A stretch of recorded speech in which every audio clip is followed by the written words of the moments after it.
The French press. If you have one of these at home, you know you're better than people who don't. Also called the cafetière, press pot, plunger pot, and sold by the Bodum brand as Chambeau, the French press, consisting of a glass chamber and metal filter attached to a plunger, is an elegantly simple and inexpensive staple of coffee snobs everywhere. Interestingly enough, the French press isn't even French, because the French never invent anything named after them. French fries are probably from Belgium, and the French didn't originate French kissing. Well, actually, they probably did. I mean, come on, the French probably invented sex. Anywho, the French press design was first patented by Milanese designers Attilio Calimani and Giulio Minetta in 1929, though the most popular design was patented in 1959 by Swiss man Faliero Bondanini in France, where he sold it as the Chambeau, selling in the UK market as La Cafetière Classique.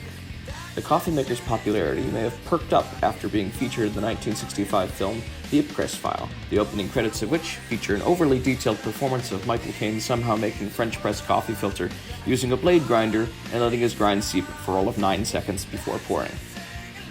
Today, you can buy French presses of various sizes for around $20 to $40. What is the procedure? First off, you will need coarsely ground coffee.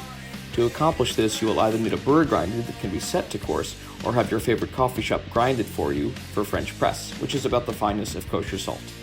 That blade grinder that you and Michael Caine are using, you're going to get fine grounds in your coffee that are going to be bitter and overbrewed, and you're going to be chewing them when they get past the filter. You will need to heat your water in your kettle, though the optimal brew temp is actually not boiling, but rather around 200 Fahrenheit. If you don't have a fancy kettle, give your water about a minute to cool off before boiling after using. How much coffee to use? I've seen recommended a water-coffee mass ratio of anywhere between 15 to 1 to 12 to 1. My French press is 5 cups, or 850 milliliters, which means that it holds 850 grams of water, so I'm aiming for around 60 grams of coffee, which is 6 cups on my grinder setting. Pour your ground beans into your chamber and heat up your water to 200 Fahrenheit. Before fully adding your water in, you want to only add in twice the coffee's mass in water, giving your grounds a push to get them all evenly wet.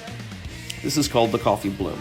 Essentially, you're giving the beans a chance to belch out the gases that they've been holding until now, if they're fresh and you've stored them well.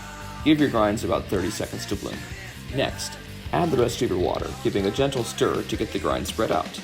Place the French press top on, just enough to gently push down some of the grinds into the surface of the water. Set a timer for 4 minutes. Press your plunger down. There should be a little bit of resistance or else your grinds are too coarse. Pour your coffee through the filter into your mug and the rest into a thermos. Do not leave coffee in the press, as it will continue to brew until it is bitter and nasty. The result is a delicious full-bodied cup of coffee that hasn't had the rich oils removed through a paper filter.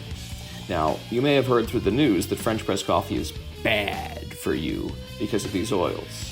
If you want the definitive answer to this, check out my video on coffee and cholesterol featuring the April 2020 research findings of Professor Dogtell and his team. So thanks for watching, everybody, and until next time, remember to stay coffee snobby.